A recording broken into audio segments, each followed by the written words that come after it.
2020 жылдын 16 октябрында улуттук коопсуздук боюнча мамлекеттик комитеттин жетекчиси Камчыбек Ташиев Кыргызстандагы криминал менен катуу күрөштү баштай тургандыгын убадалаган. Андан кийин өлкөдө чоң крим төбөлдөрдү кармап, темир торго салуу толкундары башталган. Аларды кармоо иштери Голливуд тасмаларын эске салган атайы видео съемкалар менен коштолуп жатты. Бирок ал окуялардан кийин крим төбөлдөр биринин артынан бири эркиндикке чыга башташты. Булак Кейджи сайты алгач камакка алынып, бирок бир канча убакыттан кийин кайсы бир себептерден улам бошотулган кылмыштуу дүйнөнүн лидерлеринин тизмесин түздү.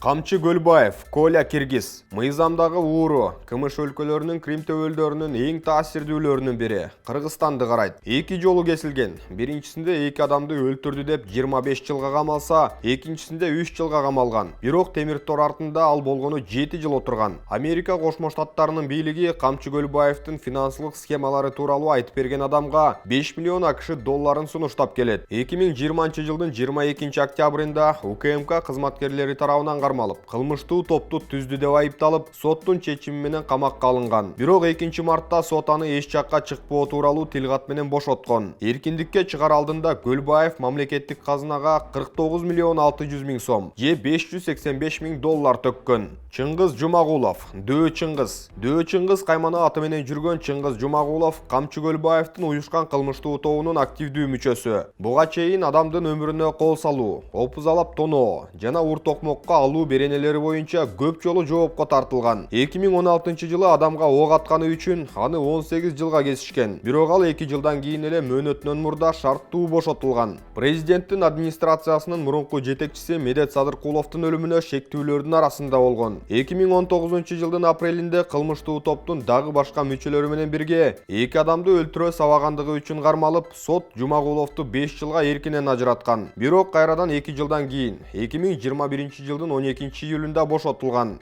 Алтынбек Ибраимов, Алтуха криминалдар дүйнөсүнүн көзүрлөрүнүн бири. Бишкекти карайт. Камчы Гөлбаевдин кылмыштуу тобунун активдүү мүчөсү.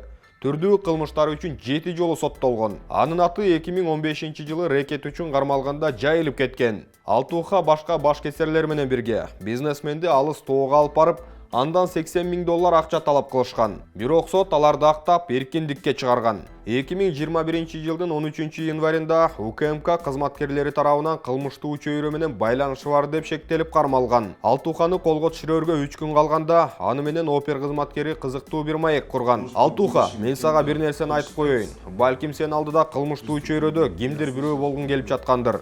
Менин укканым боюнча мыйзамдагы ууру болгун келип жатат.